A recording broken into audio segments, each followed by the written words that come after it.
Greetings and welcome to A Prayerful Pause. I am Nancy Woodworth-Hill, a spiritual director and companion. Today we're going to continue my series on forgiveness. So this is the fourth in that series.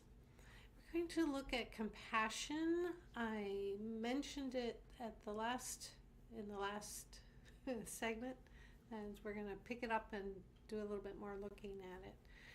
Compassion is an agent of transformation of relationships. Well, there's much that could be said about transformation or change.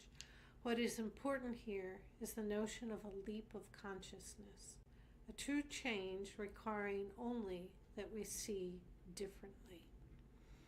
It's like we have a map of reality. Something arises. It causes confusion, and then we end up with a new map of reality. We can see the old one at our feet and realize that it just doesn't work anymore. It's like nothing has changed, but everything is different.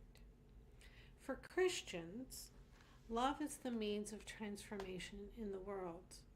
The challenge is that love is often understood as a feeling, requiring behaviors that are warm and fuzzy and feel good. But the biblical sense of love is not about emotions, but about actions. It may be helpful to use the language of the Buddha. He uses the word compassion as the translation of the Bodhisattva, or the awakening mind. Thus, compassion is a way of being in the world, desiring freedom from suffering by opening to the deeper truths of the world. Thus, compassion is a way of being in the world, not a response to people who are suffering. Psychologist and author Stephen Gilligan describes compassion as having three faces or primal energies: tenderness, fierceness, and mischievousness. Correct use of these can foster transformation. In this way, to quote my mentor, compassion is the temporal manifestation of eternal loving kindness. So in plain English, compassion is how God's loving kindness is shown in this world. Tenderness is being grounded in empathy, and it results in a desire to nurture and care for those in distress. Tenderness may be guided by right usage, so it's not for self-aggrandizement or to manipulate others. Or else tenderness needs to be redeemed. What you're doing is not tenderness. The action needs to be redeemed and brought back to its right use. Tenderness results in seeking mutual benefit. We can think of times when Jesus was tender, often in the healing stories. Tenderness can enable transformation or change. The leper in Jesus' day, for example, they were considered unclean. So a simple touch from the Holy One could change how you think about yourself. Nothing will be the same again. So tenderness is most transformational when it is unexpected. Fierceness is grounded in an anger that gives the energy or motivation to fight injustice. Fierceness must be guided by right usage, because human anger cannot work the righteousness of God, or else it too needs to be redeemed. Fierceness results in a quality of single-minded, determined action. Think of times when biblical figures are fierce. In the Hebrew scriptures, the prophets cry for justice and an end to the oppression of the poor. Jesus with the money changers at the temple. Fierceness can enable transformation. It can raise the possibility of an alternate view.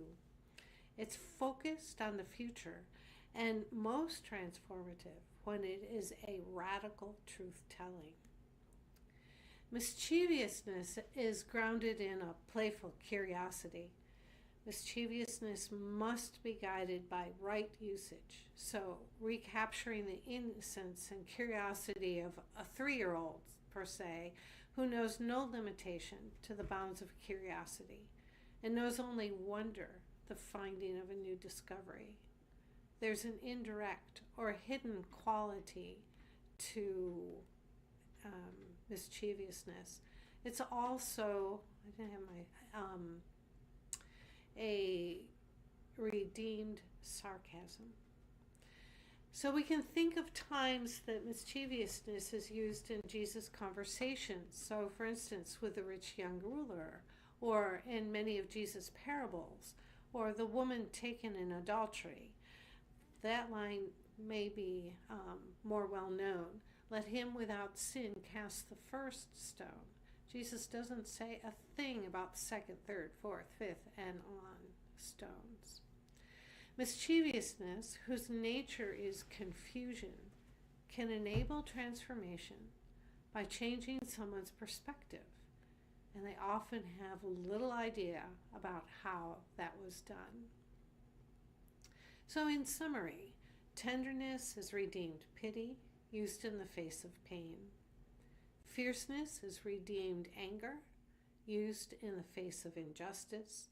And mischievousness is redeemed sarcasm, used in the face of resistance. Discerning which of the 3 kinds of compassion to practice takes some preparatory work. However, once you've done it, to implement it is straightforward. So the question is, how do we know which of these faces of compassion to use when? Or how do we know which of the temporal, being in this time, ways to engage God's loving kindness? So each of these 3 kinds of compassion will have a location in your body, which varies by person.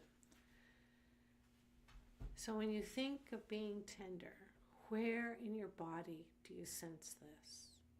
Just take a moment, sit with this. Where do you sense it? The place that's right for you.